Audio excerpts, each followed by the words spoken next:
Friends, कभी सोचा है जो फास्ट चार्जिंग चार्जर सब है उन सब में जो केबल कनेक्टेड रहता है मोबाइल के साथ, जो डाटा केबल बोलते हैं हम लोग, वो इतना मोटा क्यों रहता है?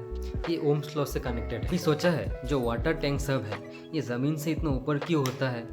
किसी घर में कोई छत पे रख देता है, कोई नया करके स्ट्रक्चर बनवाता है। और रेलवे का वाटर टैंक सब देखो कितना हाइट पे, कितना बड़ा बड़ा रहता है। हाइट जितना होगा उतना ही स्पीड से पानी नीचे गिरेगा। तो एज्यूम करो कि पानी को कोई धक्का दे रहा है, तभी वाटर में स्पीड है। तो ये जो पुश है, ये जो धक्का है, इसको ही वोल्टेज कहते हैं, ठीक है। और करंट क्या है? करंट है कि पानी जितना स्पीड से बाहर निकल रहा है टेप से, पर सेकेंड जितना पानी निकल रहा है उसको करंट कहते हैं। यहाँ पे पानी की जगह इलेक्ट्रॉन्स होगा, वो अलग बात है। जो भी हो, मतलब ये सिर्फ एग्जांपल था, तो इसको ही कहते हैं करंट। तो अभी रेजिस्टेंस क्या है? अगर पानी का पाइप बहुत ही पतला है और अंदर में कचरा भरा हुआ है तो पानी को निकलने में बहुत दिक्कत होगा, ये तो मानते हो। ये जो दिक्कत है पानी को निकलने में, पाइप, इस दिक्कत को ही बोलते हैं रेजिस्टेंस। अगर इस दिक्कत को, मतलब रेजिस्टेंस को कम करना है तो मोटा पाइप यूज़ करना पड़ेगा, अंदर में क्लीन रखना पड़ेगा, तभी रेजिस्टेंस कम होगा। तो ये परेशानी को ही रेजिस्टेंस कहते हैं। एंड ये ओम्स लॉ से कैसे कनेक्टेड है? तो प्रेशर मतलब वोल्टेज जितना ज़्यादा होगा उतना ही वाटर फ्लो मतलब करंट ज़्यादा होगा। अगर प्रेशर कम होगा तो पानी कम निकलेगा, मतलब वोल्टेज कम होगा तो करंट कम होगा, मतलब V directly proportional to I। तो गाइस, ओम्स लॉ क्या है?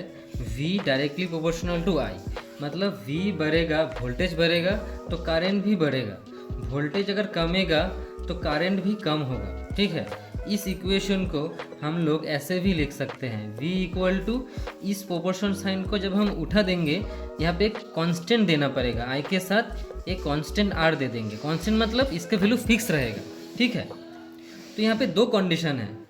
एक है कि टेम्परेचर चेंज नहीं होना चाहिए, टेम्परेचर इज कांस्टेंट, मतलब टेम्परेचर फिक्स है, फिक्स्ड, और रेजिस्टेंस भी फिक्स्ड है, चेंज नहीं होना चाहिए। तो गाइस, जो V इक्वल्स टू IR है, इसको हम लोग किसी 2-3 टाइप से चेंज भी कर सकते हैं, ठीक है। जैसे इसको हम लोग IR इक्वल्स टू V लिख सकते हैं, इसको इधर ले आए, इसको इधर ले गए, ठीक है। अभी R equals to V, I को नीचे लेके आया हम लोग, तो इससे हम लोगों को और एक चीज़ मिला कि अगर ये जो रेजिस्टेंस है ये अगर ज़्यादा होगा तो जो करंट है वो कम होगा, या फिर इसका उल्टा भी हो सकता है, अगर रेजिस्टेंस कम हुआ तो करंट ज़्यादा होगा। तो अभी उस क्वेश्चन के आंसर दूंगा जो स्टार्टिंग में मैंने किया था, मतलब फास्ट चार्जिंग मोबाइल सब जो है, जो चार्जर सब है, उस पर जो कनेक्टेड डाटा केबल रहता है वो इतना मोटा क्यों रहता है? फर्स्टली, फास्ट चार्जिंग मतलब क्या? चार्ज ज़्यादा होना पड़ेगा, मतलब जो चार्जर से मोबाइल तक ज़्यादा इलेक्ट्रॉन्स आना पड़ेगा ताकि बैटरी जल्दी से फुल चार्ज हो पाए। ओके, सो ज़्यादा इलेक्ट्रॉन आने के लिए रेजिस्टेंस कम होना पड़ेगा, जो हमने पढ़ा है। रेजिस्टेंस कम होगा तभी तो ज़्यादा इलेक्ट्रॉन आएगा, तभी जल्दी चार्ज होगा।